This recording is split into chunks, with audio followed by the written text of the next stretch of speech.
உண்மையாக பொய்யா நீங்களே சொல்லுங்கள். அதான் நான் இத்தனை வயசுலேருந்து கஷ்டப்படுறேங்க, நான் இத்தனை வயசுலேருந்து போராடி இருக்கேங்க அப்படின்னு மற்ற ராசிக்காரங்கிட்ட கேட்டோம்னா கொஞ்சம் ஏஜ் கொஞ்சம் கூண்ண வயசுன்னு சொல்லுவாங்க. ஆனால் நீங்கள் தான் குழந்தை பருவத்திலிருந்தே போராடுறீங்க, அன்புக்கு ஏங்குறீங்க. உண்மையான அன்பு இவங்க காட்டிட மாட்டாங்களா, இவங்க உண்மையான அன்பை காட்டிட மாட்டாங்களா, இவங்க நேர்மையாக இருந்துட மாட்டாங்களா, சரி நம்ம பாசம் வைக்காங்கல்ல அப்போ வெளிப்படையாக பேசிடுறீங்க, ரகசியத்தை எல்லாம் ஒப்பிச்சிடுறீங்க. ஆனால் உங்களை வச்ச செய்கிறாங்க. 7 நடந்து முடிஞ்சிச்சப்பா, சனி பகவான் 3ஆம் இடத்துக்கு போயிட்டாரு, அப்புறம் எதுக்குப்பா பிரச்சனை அப்படின்னு எதிர்பார்க்குறீங்க இல்லையா? 3ஆம் இடத்தில் அவர் அமர்ந்து நிறைய அழுத்தத்தை கொடுத்துட்டார், நிறைய பிரச்சனை கொடுத்தார். 2ஆம் இடத்துல இருக்கும்போது கூட இவ்வளோ பிரச்சனை இல்லை எனக்கு தெரிஞ்சு.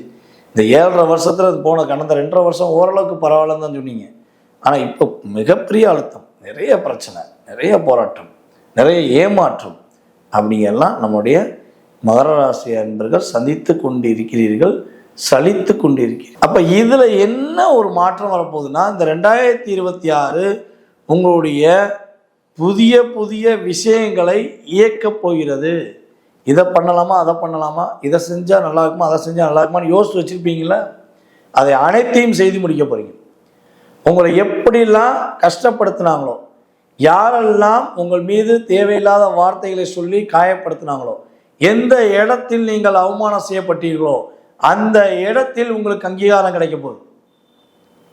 உறுதியாக உங்களை ஏமாற்றிய பேரொழிகள், உங்களை ஏமாற்றிய உங்களுடைய உறவுகள், உங்களை ஏமாற்றிய உங்களுடைய நட்பு என்று சொல்லக்கூடிய அனைத்து விதமான நபர்களுக்குமே ஒரு பாடம் புகட்டக்கூடிய ஒரு அற்புதமான வருடம்.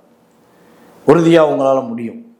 உங்களுடைய 2ஆம் இடம் மற்றும் உங்களுடைய 3ஆம் இடம், உங்களுடைய 4ஆம் இடம் என்று சொல்லக்கூடிய அடுத்தடுத்த இடத்த குரு பகவான் தன்னுடைய பார்வை மூலமாக கொடுக்க போகிறார்.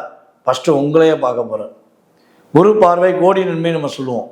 அது யாருக்குன்னா ஃபஸ்ட்டு உங்களுக்கு தான். ஏன்னா உங்களுடைய வில் பவர் வேறு லெவலு. அதாவது கடலுக்குள்ள உள்ள முத்தை கண்டுபிடிக்க முடியாது, கடலுக்குள்ள உள்ள ஒரு மிகப்பெரிய ஆழத்தை கண்டறிய முடியாது. அதே மாதிரி தான் நீங்கள் உங்களுடைய ரகசியத்தை வெளியே சொல்லாத வரை நீங்கள் மிகப்பெரிய பொக்கிஷம்.